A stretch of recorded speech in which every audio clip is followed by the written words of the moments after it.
pinaglalaanan ng pinakamataas na alokasyon taon-taon. Patuloy din nilang kwestiyon ang bilyong pisong halagang inilaan sa ayuda para sa Kapos ang Kita Program o AKAP ng Department of Social Welfare and Development o DSWD. Barya lang din naman yung difference ng DPWH budget sa education.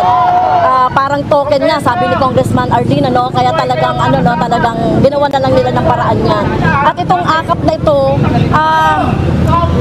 ito na naman pangalawang taon na naman ito. Ano mangyayari sa atin kung sila yung gagawa ng batas, yung mga makabayang black lawmaker na yan? Ano mangyayari? Kaya nga sinasabi natin dito mga ka-reaction, pumapalag na po yung tinatawag nilang mga makabayad black. Bayad hindi bayan. Yung mga makabayad black na kulang sa bayad. Ngayon pumapalag. Punta naman natin yung mga senador. Mga ka-reaction, yung mga senador Pakinggan natin yung mga senador. Ano nangyari sa mga senador? At kaugnay niya, niapila naman ng mga senador sa Korte Suprema ang mga tinapyas na pondo sa higit sa 6 na trilyong pisong inaprobahang pambansang budget sa susunod na taon. Oras na malagdan ito ni Pangulong Marcos Jr.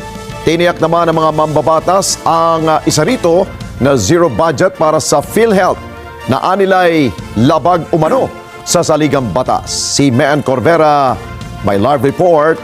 Mean.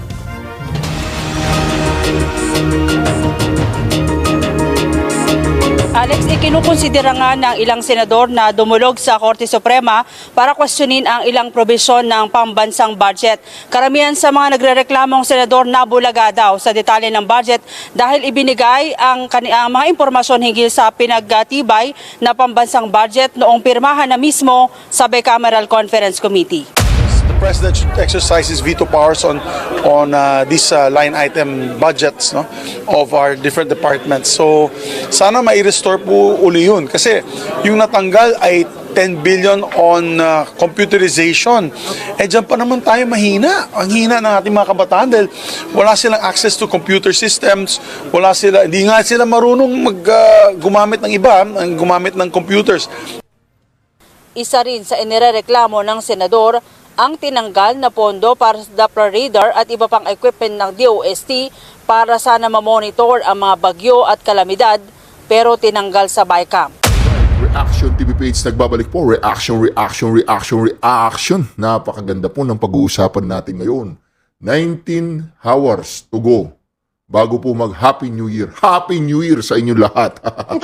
Doon sa Malacanang kahapon ay maraming hindi pa New Year, happy na. Hindi lang happy talagang happy. Takam na takam.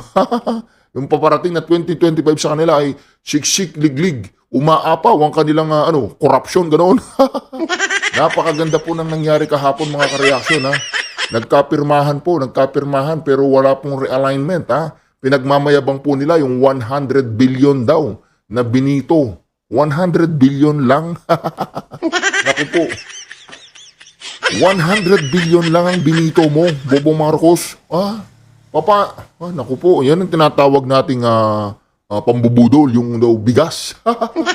Yung daw bigas, pabababahin na naman. Hindi makapalapalakpak yung mga tao doon sa loob. Ba't sinali-sali pa kasi yung punyetang bigas na yan? Diba? Yung bigas nilang 20 pesos na hindi nag-i-exist. Okay na kami dito sa 50 pesos na bigas. Basta magsilayasan lang kayo dyan sa inyong mga puder. Anyway mga ka-reaksyon, nagbaligtaran na po Hindi pa po umaakyat ang 2025. Marami na po ang bumaligtad mga ka-reaksyon Ito pong si Castro, nagwewelga na. Nagsimula na pong mag-rally si Castro, hindi pa po umaakyat ang 2025. At marami pong senador daw, di umano, ang pupunta sa Supreme Court para magreklamo patungkol dito sa pinirmahan po ni President Bangang. Mantakin po ninyo yan mga ka-reaksyon. Mantakin nyo yan. Hindi pa umaakyat, 19 hours to go bago mag-New Year. Ang nangyari po mga ka-reaksyon, marami na po ang nagbaligtaran na po sila hayagan.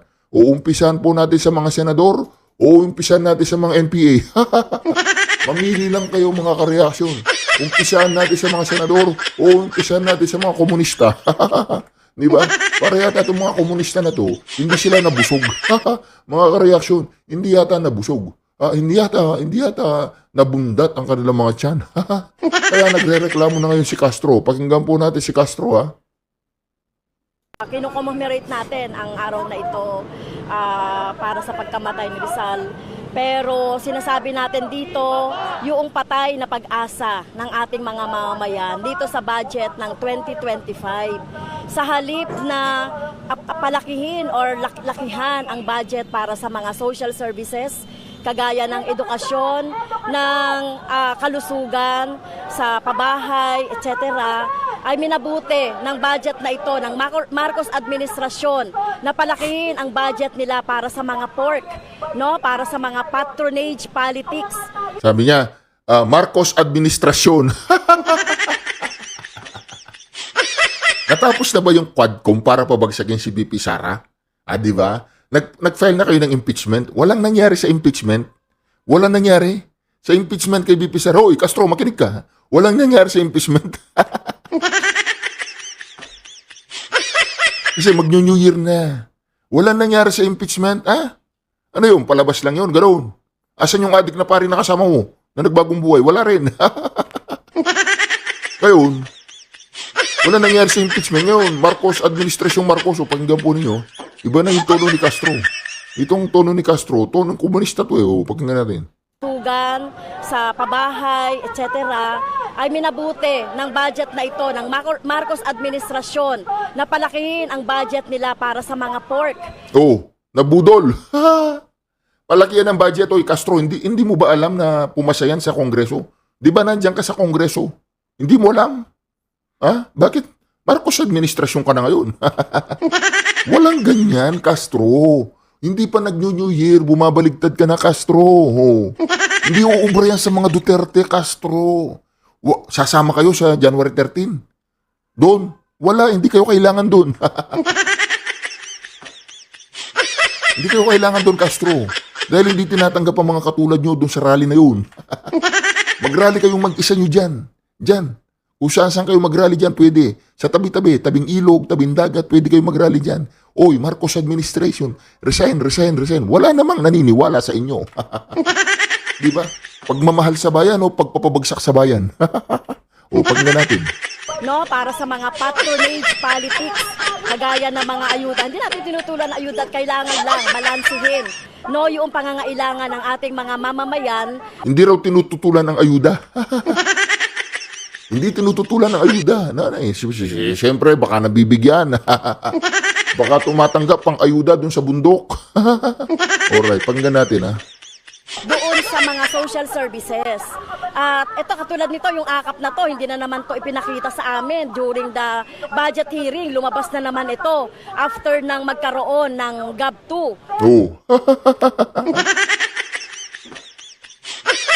Ginagago kayo ni Tamba hindi mo alam, ginagago kayo ni Tamba. Yung pinasan ninyo dyan sa Congress, pagdating sa BICAM, iba na.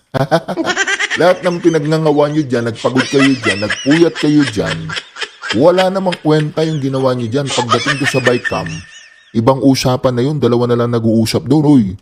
Uy, Castro. Si Castro daw pro-Australia na ngayon.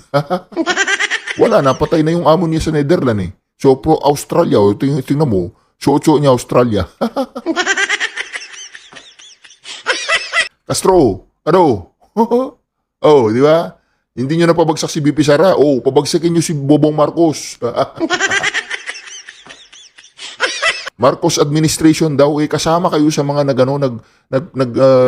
nagpumasa ng iba. Pagdating sa BICAM na iba, ganun, Castro. Okay, sorry naman, no. Ay, magwelga kayo. Diyan sa Menjola. Welga. Magdala kayo ng mga pulang bandila dyan. Magtawag kayo kung sino-sino dyan. Magtawag kayo. Diba? So bakit ba ito ay inililihim, no, ng sa mamamayan? Kaya tinututulan natin, no, ang kailangan natin ay tunay na budget para sa pagpapaunlad ng ating mga rural areas, pagpapaunlad ng ating national industrialization, at syempre para sa mga social services ng ating mamamayan. Though nakita na natin ng konti, dinagdagan ng konti ang budget sa edukasyon. Binawasan ito ng more than 28 billion, no? 10 billion or 12 billion para sa computerization, para sa mga teachers and students. Pero hindi pa rin ito sapat.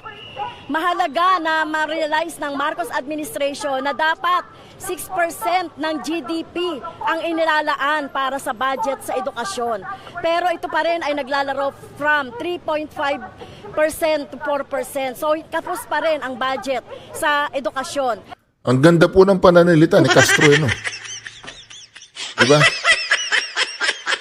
Association of Communist Teacher po yan. AAC.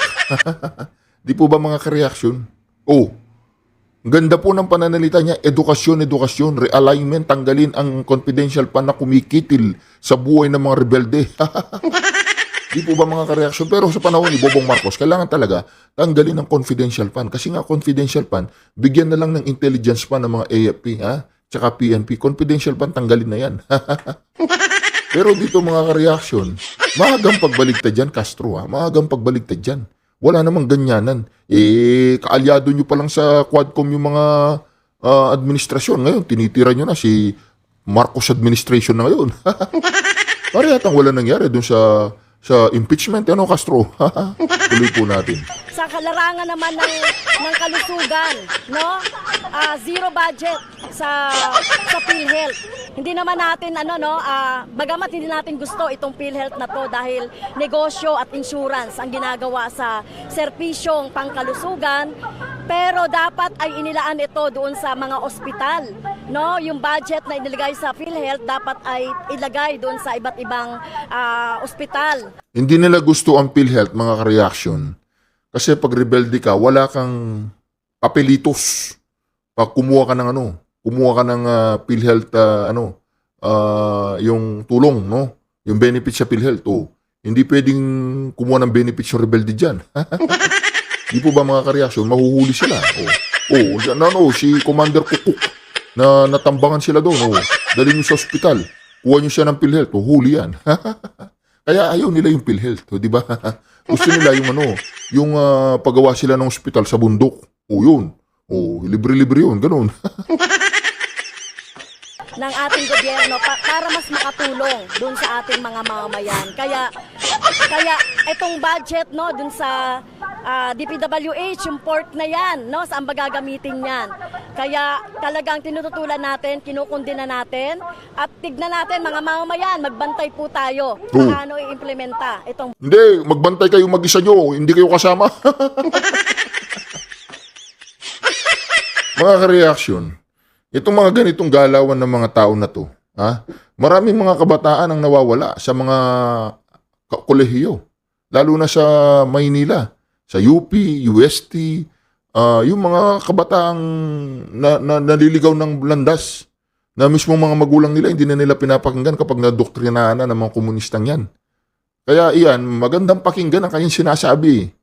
Pero tingnan nyo, anti-Duterte po yung mga yan. Yung Duterte brand of leadership lamang, mga ka-reaction, ang maaasahan natin sa bansang ito. Hindi perfect, pero at least hindi corrupt. Walastik yan. Mantakin mo yan, Castro. Parang kailan lang kasama mo si Tamba, pinababagsak si Sara. Ngayon tinutulig siya mo si Bangag nasa Malacanang. Diba mga ka-reaksyon? Galing pala akong kumantay, no? Budget na to ng 2025, igiit natin, no? Igiit ng mamamayan yung talagang pangangailangan nila at pagtutol nila dito sa budget ng 2025. Sinasabi natin sa taong bayan. Isa pa to. Lumitaw din to mga ka-reaksyon. Ang problema po ng mga komunistang to, ang problema nila mga ka-reaksyon, ang problema ng mga to, hindi sila pwedeng sumali sa January 13. Kasi sa January 13, yung mga pupunta doon ay anti-insurgency, anti-NPA, anti-communist, anti-corruption, anti-child abuse, anti-kidnapping. Kaya pag pumunta itong si Castro at si Brosas, doon sa January 13 doon sa Luneta, ang gagawin ng taong bayan, ano yan, magdadala sila ng water cannon. Bibili sila ng tig 1 litrong tubig, iwa-water cannon sila sa mga tubig nila.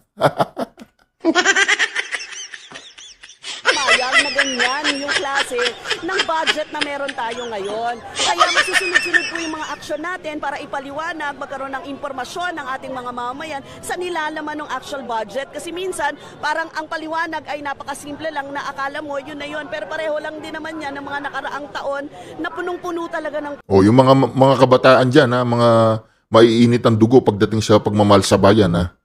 Winawarningan ko kayo, mga kabataan dyan, huwag kayong makinig sa dalawang yan. Maliligaw kayo ng landas. Huwag na huwag kayong makikinig. Makakarating kayo dun sa bundok. Oo. Lalo na yung mga magagandang kababaihan natin. Yun, pagpipiestan kayo ng mga commander doon.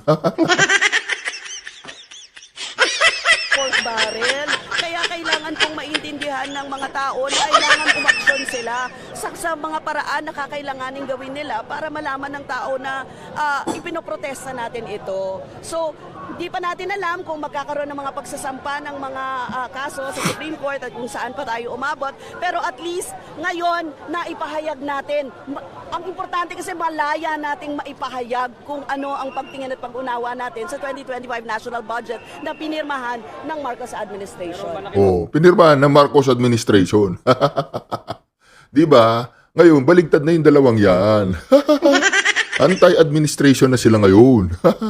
Malaki ang problema nila. Kasi yung taong bayan ayaw nila sa kanila. Pag nag-rally ang mga yan, sila-sila lang. Ayaw nila, ayaw na ng taong bayan yung ganyang mga klaseng mga patunsyada ninyo, Brosas, Castro. Parang kailan lang, kasama mo si Tamba, pinapabagsak si Sara. O di ba mga ka-reaction? Ngayon, iba na yung tono. Kasi bakit? Baka hindi nakuha yung gusto. Baka hindi na ibigay ni Tamba yung inihingi ng dalawang yan. Di ba? Magngangawa yung dalawang yan. Di ba? Ngayon, yung mga taong bayan, ay hindi naman sasama sa kanilang mga rally. Kasi alam na nila yung mga patutsada ng mga to di ba? Association of Communist Teacher, ay hindi sasama dyan yung mga teacher. Di ba mga ka-reaction ito? Pakinggan natin.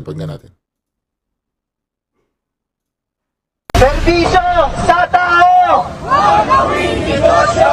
Huwag gawing negosyo! Serbisyo sa tao! Ilang minuto matapos lagdaan ni Pangulong Bongbong Marcos Jr. ang 2025 General Appropriations Act o ang batas na nagpapatibay sa 6.352 trillion pesos na pambansang pondo sa susunod na taon, nagtipon-tipon ng mga militanteng grupo sa Menjola, Manila para tutulan ng hakbang. Pinangunahan ng demonstrasyon ng Makabayan Bloc lawmakers na sina House Deputy Minority Leader, ACT Teachers Party List Representative Franz Castro at Assistant Minority Leader Gabriela Party List Representative Arlene Brosas. Anila, napakalaking insulto sa mga guro, healthcare workers at mamamayan na bawasan ang pondo para sa kanilang mga serbisyo habang binubusog umano ang mga kaalyado sa politika. Sa pamamagitan umano ito ng pinalobong pondo sa Department of Public Works and Highways o DPWH, gayon din ang pagpapanatili ng malaking pondo para sa militar. Napakarami pa po dito, Di po ba? Tinapyasan na nga ang AFP. Para sa mga inayupak na to, malaki pa raw ang pondo ng AFP. Tinapyasan na ng 15 billion ng AFP. Ngayon, nagrereklamo pa sila sa AFP na malaki pa raw yung pondo ng AFP. Gumising kayo taong bayan. Itong mga to, ayaw nila na i-secure yung ating bayan ng AFP. Bakit kayo nagrereklamo sa pondo ng AFP? Dapat palaki yan, triple dapat yan. Para magkaroon tayo ng kapayapaan, Brosas, Castro. Para yung mga NPA, mga terorista, mga komunista, mga gumugulo sa bayan, mga drug lord, mga kung ano-ano pa, kaya natin sila sagupayan kasi armado ang mga yan. Kailangan natin palakasin ng AFP. Castro, Brosas, naririnig ninyo? Pero ayaw ninyong palakasin ng AFP, ganoon. Magaling. Sige. Anti-administration na lang mga to. Hindi pa umaabot yung 2025. Yung 2025 hindi pa kasi alam na po nila pagdating ng 2025 lagapak na po si Bangag. Ilan yung senador na pumunta doon sa signing of 2025 national budget? Ilan? Dalawa? Dalawa lang. O, nasaan yung mga kasama nila? Wala na, lame duck na yung mga yan. Lame duck na. Oh. Eskandaloso na napakalaki ng pondo para sa military infrastructures at iba pang mga infrastructures ng DPWH. Doon napunda yung malaking bahagi ng pondo natin eh. Ibig sabihin, mas yun yung pinaprioritize ng current administration. Dagdag pa ng mga ito, hindi rin sapat ang idinagdag na budget para sa sektor ng edukasyon. Tingnan nyo itong mainstream media. Binabalita nila si Brosas tsaka si Castro. Ilan lang silang nagrarally, ilan lang. Pero yung mga tao doon sa EDSA na nagrally, na napakarami nila, wala man lang nag-interview kay Ka Eric, wala man lang nag-interview kay Kap Dado, wala man lang nag-interview sa mga nagwewelga doon. Wala.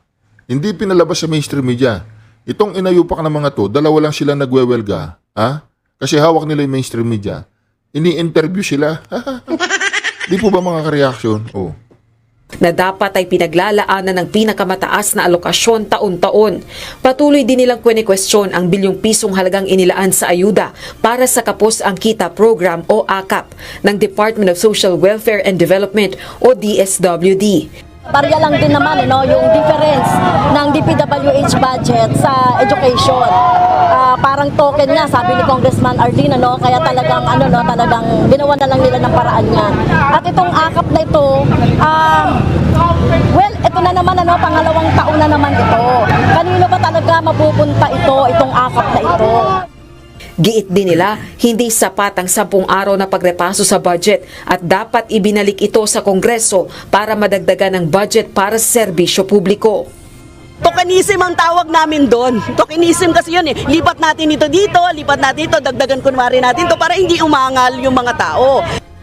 Pag-aaralan naman ng makabayan block lawmakers ang mga opsyon nila kaugnay ng nilagdaang pambansang pondo habang hindi pa nakikita ang buong detalye nito. Akala mo naman merong mga alam tong mga makabayang black lawmaker na to, no? Lawmaker ba ang tawag sa mga inayupak na yan o lawbreaker? Ha? Yung mga makabayang black na yan, ha? Ilan sila? 3? 4? Ha?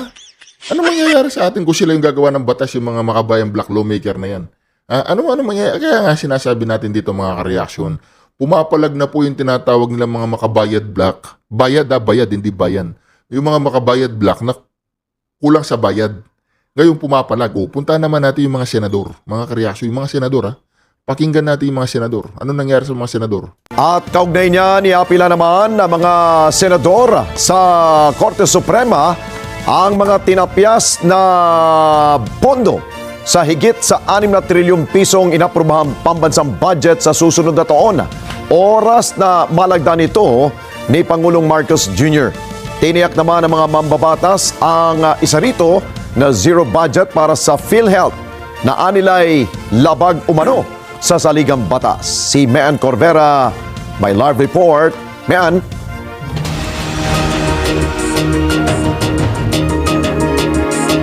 Alex, ikinukonsidera nga ng ilang senador na dumulog sa Korte Suprema para questionin ang ilang probisyon ng pambansang budget. Karamihan sa mga nagrereklamong senador nabulaga daw sa detalye ng budget dahil ibinigay ang mga impormasyon hinggil sa pinagtibay na pambansang budget noong pirmahan na mismo sa Bicameral Conference Committee. Dudulog ang ilang senador sa Korte Suprema para questionin ang detalye ng inaprobahang 2025 national budget na abot sa 6.352 trillion pesos.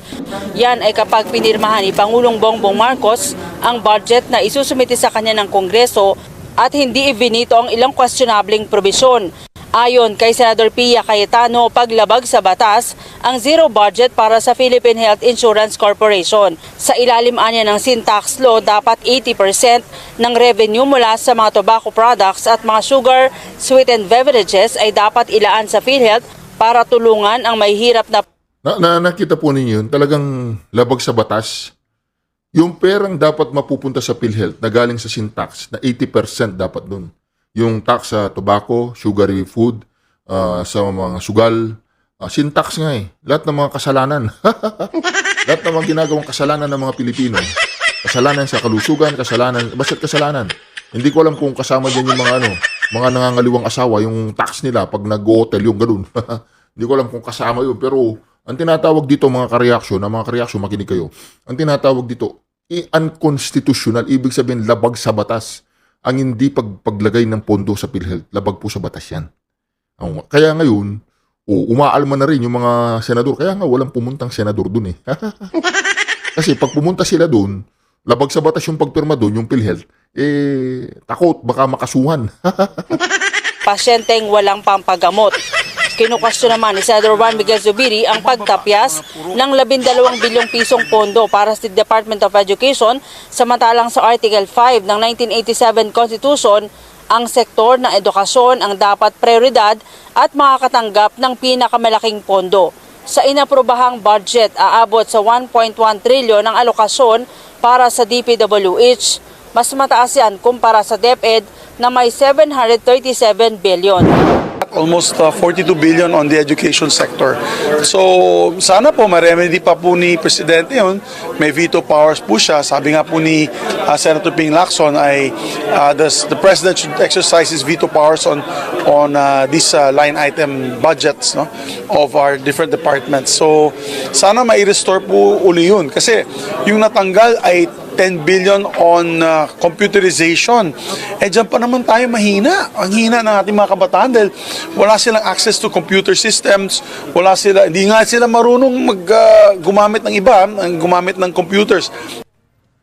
Isa rin sa inirereklamo ng senador ang tinanggal na pondo para sa Doppler radar at iba pang equipment ng DOST para sana mamonitor ang mga bagyo at kalamidad, pero tinanggal sa BICAM. Umaasa si Zubiri na re-reviewing mabuti ng Pangulo ang detalye ng pambansang budget bago ito lagdaan at ikukonsidera ang pangailangan ng mga ahensyang tinamaan ng pagtatapyas ng budget. Ito siguro ang nakita ko na napakakonti ng institutional amendments na ginawa ng Senado for the different departments. Kasi for example, yung SUCs, talagang dinadagdag natin yung budget ng SUCs all throughout the health, PhilHealth position as well as education sector. All the others, and of course, medyo masama din ang loob ko sa modernization ng AFP, modernization program ng AFP. During my time, nagbigay po kami ng 12B for the modernization of the AFP and the Coast Guard. Dito po ay nabawasan sila na 15. 15 yan kasi 50 billion po. Nakasulat doon ay 50 billion. Ngayon is 35 billion. It was supposed to be 50 billion modernization fund. It's now 15 billion. 35 billion. 15 ang nakaltas. So medyo masakit po para sa ating mga sundalo yan. Although, ang ginawa po daw nila, naglagay po sila dagdag allowance. Apila rin ni Senador Amy Marcos sa Pangulo, repasuhing mabuti ang pondo bago pirmahan. Pumalag si Marcos sa pagbabalik ng pondo sa ayuda para sa Kapos-ang Kita program o AKAP na una nang ipinatanggal. Ang pondoan niya ilalabas batay sa referral ng mga kongresista at senador at walang malinaw na guidelines paano ito ipapatupad. Kasi nangangapa kami sa dilim, papipirmahan sa'yo, yung total lang ang nandun, wala naman nakasaad na mga proyekto. Di naman namin alam kung anong laman nun, bibigyan niya. Ang tanging panawagan na lamang ay suriin ng maigi ng ating Pangulo at siya na lang ang magutos na ibalik yan. Kahit magtrabaho kami na walang problema.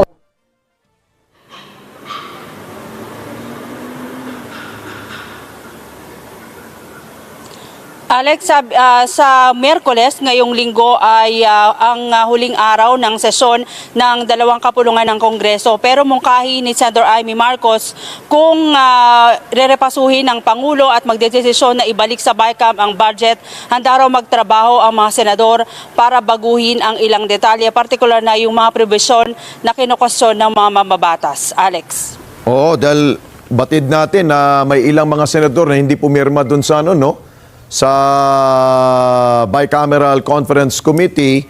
So mula doon, parang questionable yung naturang inaprubahan ng BICAM. So tingnan natin, Mean. Sige, maraming salamat sa iyo, Mean Corbera. Alright, nakita po ninyo ako, nag-exercise na lang ako di ba? Kasi zero budget po ang PhilHealth, ha? Kailangan dagdagan po natin ang exercise, mga kareaksyon. Huwag po natin pabayaan ang ating mga kalusugan, ha? Kasi ang PhilHealth yan, nag-relax lang. Ha? Wala po yung syntax. Ha? Ngayon, marami na pong mga senador. Ha? Okay, hinga muna ako. Okay, marami na pong mga senador ngayon ang bumaligtad. Ha? Bumaligtad na po, hayagang pagbaligtad. Ha? Anong nangyayari? Wala pa, hindi pa pumapasok ang 2025 mga senador. Kalma. Kalma lang kayo. O, di ba? O, pagpalo ng 2025, mamaya, 18 hours to go. New Year's na. O, ngayon, wag muna kayong bumaligtad. Diyan muna kayo. Okay? Kalma. Kalma. Nararamdaman na po. Nararamdaman na po ng mga taong ito na talagang si Bangag Jr., ganyan na, pag ganyan, palanding na, palanding. Wala na. Oh. Ngayon, mga ka-reaction, ha?